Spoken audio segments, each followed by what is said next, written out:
बिस्मिल्लाहिर्रहमानिर्रहीम। अस्सलाम वालेकुम। कैसे हैं आप सब? उम्मीद करते हैं बिल्कुल ठीक होंगे।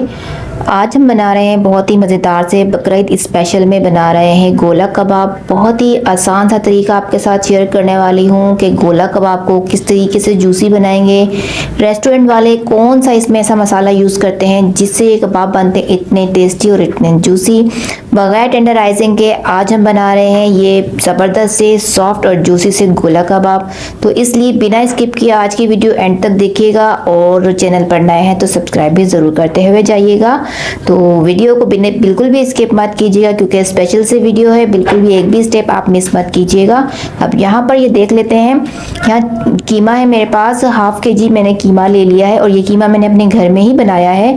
इसके अंदर मैंने तकरीबन 5% फेट के साथ इसको कीमा बनाया है। तो यहाँ पर ये देखें, सबसे पहले इसके अंदर मैं डाल रही हूँ 1 टीस्पून बेकिंग पाउडर हमने डाला है और हाफ टी-स्पून इसके अंदर हमने नमक ऐड कर दिया है। ये टेंडराइजिंग का काम करता है बेकिंग पाउडर जो है। अगर आपके पास पपीता नहीं है, अगर आपके पास कचरी पाउडर नहीं है तो बेकिंग पाउडर तकरीबन हर घर में होता है। तो आपने ऐसे ही करना है, बेकिंग पाउडर ऊपर से लगाकर, नमक लगाकर और इसको मिक्स करने के बाद आपने इसको रख देना है 1.5 से 2 घंटे के लिए। इसको छोड़ देना है ताकि ये अपना काम कर सके। ठीक है, इसको हमने 1.5 से 2 घंटे का स्टे दे देना है। अब इसका स्पेशल सा खुशबूदार सा मसाला तैयार करते हैं। यहाँ पर देखें 1 टीस्पून मेरे पास जीरा है, मेरे पास ये है कबाब चीनी। कबाब चीनी इसका स्पेशल इंग्रेडिएंट्स है, ये बहुत ही ज़रूरी है इस मसाले के अंदर। कबाब चीनी ये दाल वो काली मिर्चों की तरह होती है लेकिन ये थोड़ी सी प्लेन इसकी स्किन होती है। अब यहाँ पर काली मिर्च थोड़ी सी दरदरी टाइप की होती हैं। उसके अलावा मैंने यहाँ पर जायफल जावित्री ली है, दालचीनी है मेरे पास और ये है मेरे पास एक और स्पेशल है इसका, ये है इसको मार्केट में मिल जाएगी इजीली, इसको लौंग पेपर भी कहते हैं। और ये हमने एक ले लेनी है, ये भी बहुत ही अच्छी सी खुशबू और फ्लेवर देती है इन कबाब्स के अंदर। तो ये सारे मसाले मैं आपको स्क्रीन पर मेंशन कर दूंगी कितनी क्वांटिटी में मैंने ली है। तो ये बहुत ही सीक्रेट सा इनका मसाला तैयार हो जाएगा और आप इस मसाले को बनाकर स्टोर भी कर सकते हैं। तो ये देखिए, इसको हमने रोस्ट कर लिया है, हल्का सा रोस्ट करना है बस कि हल्की सी हमें खुशबू आने लगेगी। तो इन मसालों को हमने ग्राइंडर में डालकर इसका पाउडर तैयार कर लेना है।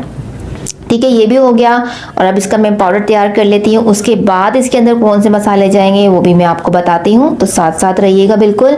अब यहाँ पर ये देखें, ये बिल्कुल पिस चुके हैं मसाले। अब इसके अंदर हम डाल देते हैं इसके बेसिक मसाले। यहाँ पर ये देखें, आधा टेबल स्पून मैंने इसके अंदर डाला है नमक, 1 टेबल स्पून मैं इसके अंदर डाल रही हूँ पिसी हुई लाल मिर्च और आधा टीस्पून मैंने डाल दिया हल्दी। ये बेसिक मसाले हैं, तकरीबन हर ही खाने में यूज़ होते हैं। अब इसके अंदर मैंने एक्स्ट्रा मसाला जो डाला है वो है मेरे पास 1 टेबल स्पून पिसा हुआ खोपरा डाला है। इससे हमारे कबाब जो बनेंगे काफ़ी जूसी बनेंगे और काफ़ी बाइंडिंग वाले बनेंगे, बिखरेंगे नहीं। अब यहाँ पर देखिए, मीट जो है हमारा काफ़ी अच्छे से सॉफ्ट हो चुका है, आप देख सकते हैं बहुत ही अच्छे से ये सॉफ्ट हो गया है। बेकिंग पाउडर से आपको बिल्कुल भी पपीते और कचरी पाउडर की ज़रूरत नहीं होगी जब ये इतना अच्छा काम करेगा। तो अब यहाँ पर देखिए, इसके अंदर हम डालते हैं, ये प्याज है मेरे पास, एक मैंने बड़े साइज़ की प्याज ले ली थी, चॉप कर लिया, उसको 2 हरी मिर्चें डालकर और इसका हमने पानी निकाल दिया है। पानी बिल्कुल निकालिएगा, पानी नहीं होना चाहिए, हमारे मीट में भी पानी नहीं होना चाहिए और जो हम प्याज डाल रहे हैं उसके अंदर भी पानी नहीं होना चाहिए। अगर पानी होगा तो हमारे कबाब बिखरेंगे, टूटेंगे। अब इसके अंदर डाल देते हैं 1 टेबल स्पून भर के लहसुन अदरक का पेस्ट हमने इसके अंदर डाल दिया है। और अब इसके अंदर वो मसाला जो हमने ग्राइंड किया था, तैयार किया, ये बन गया हमारा गोला कबाब मसाला। इसको आप स्टोर कीजिए और अपने बकरीद की दावतों के लिए आप इसको इस्तेमाल कीजिए।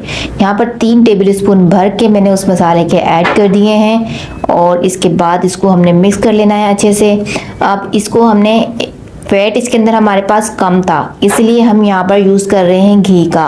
तो यहाँ पर 2 टेबल स्पून में घी डाल रही हूँ। अगर आपके गोश्त के अंदर फैट नहीं है तो आप घी डालकर भी उसकी कमी को पूरा कर सकते हैं, उससे ये काफ़ी अच्छे से ये बन जाएंगे ये कबाब। तो यहाँ पर देखें, घी डालने के बाद मैंने इसको मिक्स किया। अब मैं इसको तकरीबन 10 से 15 मिनट के लिए छोड़ दूँगी फ्रिज के अंदर।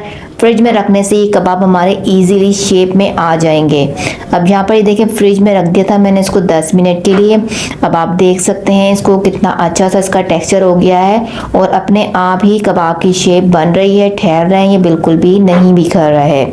अब यहाँ पर ये देखिए, ये मेरे पास स्टिक है, मैंने इसको स्टिक बना लिया है, इस तरीके की सीख बना लिया है। इसके अंदर मैंने स्टिक डालकर इसको ऊपर से फॉइल पेपर लगाकर, आपके पास अगर स्टिक्स हैं तो वो आप यूज़ कर सकते हैं, स्टिक्स नहीं हैं तो पेन या पेंसिल का भी यूज़ कर सकते हैं। यहाँ पर ये देखें, इस तरीके से उठाकर हमने इसी तरीके को फॉलो करते हुए आपने ये काम करना है। तो बहुत ही इजी वे में आपकी ये गोला कबाब की शेप आ जाएगी और आप आसानी से इसको बना सकेंगे। ये देखें कितना खूबसूरत सा बन गया है। नेक्स्ट भी आपको मैं बना के दिखा देती हूँ। बहुत ही आसानी से बन रहे हैं क्योंकि हमारा जो मसाला बना है, कीमा बना है, बहुत ही अच्छा सा और सॉफ्ट सा बना है, तो बहुत मज़ा आ रहा है इसको बनाने में। आप भी इसी रेसिपी को फॉलो करेंगे ना तो बहुत ही अच्छे से आपके ये कबाब बनने वाले हैं, जूसी से, सॉफ्ट से और बहुत ही मज़ेदार से। यहाँ देखें मैंने नेक्स्ट भी इसको ऐसे ही बना लिया है। फटाफट से बनते हैं, फटाफट से एक साथ ही इसको हम फ्राई भी कर लेंगे और खाने में भी बहुत ही टेस्टी बनते हैं। तो ये देखें ये भी काफ़ी अच्छी से शेप निकल आई है, मिनटों में बनेंगे। यहाँ पर ये देखें ढेर सारे हमने कबाब बना लिए हैं झटपट से ही। अब इसकी बारी आती है फ्राई करने की। आप फ्रोज करना चाह रहे हैं तो इस स्टेज पर आप इसको फ्रोज़न भी कर सकते हैं। जब भी कभी दावत हो निकाल के फटाफट से फ्राई कीजिए और इनको सर्व कीजिए, या फिर आप हाफ फ्राई करके भी इसको फ्रोज कर सकते हैं। ठीक है, ये हो गया है। अब यहाँ पर ले लेते हैं एक पैन के अंदर डाल देते हैं थोड़ा सा घी। मैंने डाला है, ऑयल में मैं नहीं बना रही हूँ, घी मैंने डाला है और इसको हमने शैलो फ्राई करना है। बहुत सारे लोग इसको डीप फ्राई भी करते हैं, वो आपके ऊपर है आप शैलो फ्राई करना चाह रहे हैं या डीप फ्राई, लेकिन मैं यहाँ पर शैलो फ्राई करूँगी। तो यहाँ पर सारे ही मैंने एक साथ रख दिए और बिल्कुल मीडियम टू लो फ्लेम हमने करनी है क्योंकि कीमा जो है हमारा कच्चा है, उसको हमने कुक करना है। तो फ्लेम का ख्याल रखते हुए आपने इसको फ्राई करना है कि ये अच्छे से अंदर तक कुक भी हो जाए और जले भी नहीं। तो यहाँ पर देखें एक साइड से अच्छा सा कलर आने के बाद, कुक होने के बाद साइड को हम चेंज करते जाएंगे और दूसरी साइड को भी हम ऐसे फ्राई कर लेंगे। यहाँ पर देखिए अब इसको हमने पैन से ही चलाते हुए इसको हम फ्राई कर लेंगे। तकरीबन इसको फ्राई होने में लगेंगे हमारे 7 से 8 मिनट लगेंगे और हमारे ये मज़ेदार से गोला कबाब बन के रेडी हो जाएंगे। अब कबाब्स को हमने निकाल दिया है। अब इसी पैन के अंदर हम डाल देते हैं ये प्याज, ताकि इसका जो फ्लेवर है मसालों का इस प्याज में भी आ जाए, तो बहुत ही अच्छे से लगती है ये प्याज और हरी मिर्चें। अगर आप इस तरीके से करके अपने कबाब्स के साथ सर्व करेंगे ना तो बहुत टेस्टी लगेंगे खाने में। अब यहाँ पर ये देखें प्याज भी हमारी फ्राई हो चुकी है। अब इसके ऊपर डाल देते हैं हम ये कबाब। अब इसको आप सर्व कीजिए बारबेक्यू चटनी के साथ, रायते के साथ या फिर किसी भी और भी चटनी के साथ आप इसको सर्व कर सकते हैं। बहुत ही टेस्टी बने हैं और बहुत ही जूसी बने हैं। ये मैं आपको तोड़ के दिखाती हूँ कि ये अंदर से कितने सॉफ्ट हैं और कितने जूसी हैं। तो आज की रेसिपी कैसी लगी है मुझे ज़रूर बताइएगा कमेंट करके। और आज की रेसिपी बहुत ही आसान है, पसंद आई हो तो लाइक कीजिएगा, शेयर कीजिएगा। अपना ख्याल रखिएगा, मुझे अपनी दुआओं में याद रखिएगा। अल्लाह हाफिज़।